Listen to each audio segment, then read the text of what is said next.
and Zhang Weili dominate. Izzy and Alex seem to be best friends now.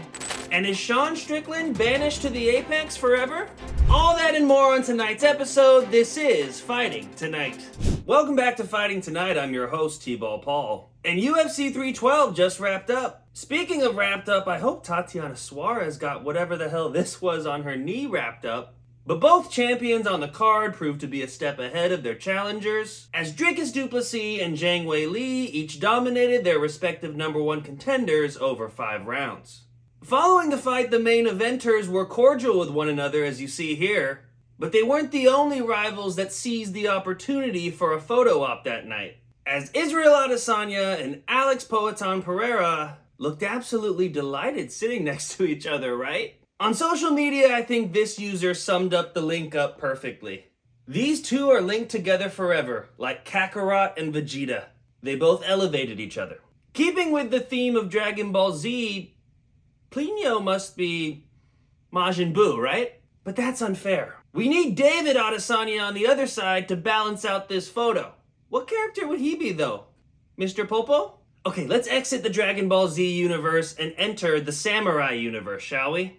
Because Yuri Prochazka had the most Yuri Prochazka thing to say about DDP's win last night. The former champ took to X and wrote, "Congrats, Dricus Du Plessis. No technique, no rhythm, but 200% activity and pressure, especially like a champion. That was something inspirational." You know what, Yuri? I just think you're jealous there's someone out there that fights more awkward than you. Because what we essentially have here is the second most awkward fighter in the game critiquing the technique of the most awkward fighter in the game. But will this fight ever happen? I mean, it could. I'm sure you all saw how much Yuri weighed at 311 last month, 208 pounds. I'm willing to bet Dricus was at least 215 in the cage last night. So Yuri, since you're so inspired, move down to middleweight. You would make arguably the most interesting division in the sport more interesting. But let's hone in on how interesting middleweight is at the moment. DDP called out Alex Pereira on the mic in the post-fight.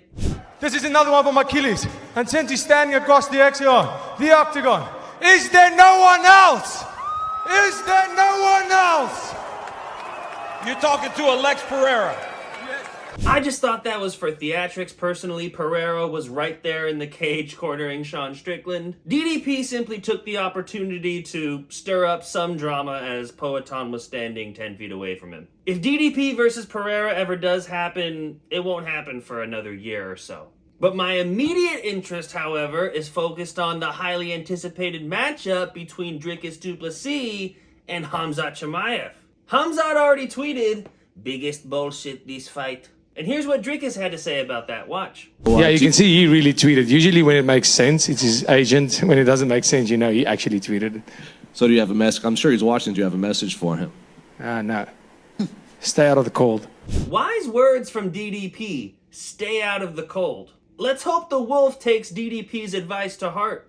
And maybe we could see this fight International Fight Week 2025. DDP at 23-2 versus Khamzat Chimaev at 14-0. Obviously, Khamzat's never lost, but DDP hasn't lost in 6 years. The last person he lost to was a man named Roberto Soldich. Now, they call him Soldich because he completely ditched his soul. He's a ruthless killer. I'm just kidding, it's a Croatian surname. But speaking of individuals who have ditched their souls, what's next for Sean Strickland? Was this loss to DDP the last we've seen of pay-per-view Strickland?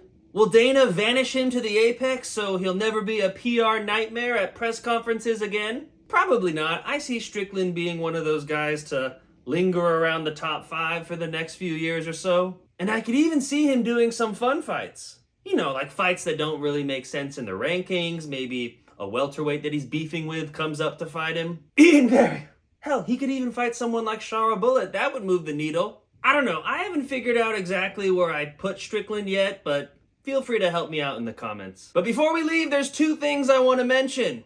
1, India, step your game up. You guys have 1.5 billion people and your best fighter got KO'd in 19 seconds. Was it a ridiculously early stoppage? Yeah. But what's Anshul Jubilee doing getting hit by that overhand right in the first place? If he keeps losing, the UFC might have to say, Mumbai, Anshul. And 2, here's our favorite fighter, Alexander Volkanovski, being an absolute goofball. Stay long, lead kicks, just stay long with it, yeah?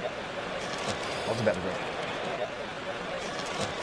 Are you still freezing a bit when you're coming? Hope you enjoyed what you saw today. If you like it, give Home a Fight a follow on YouTube. And feel free to give this moron a follow on Instagram at teeballpaul. I don't have an X because I'm married to the fight game. Signing off from SoCal.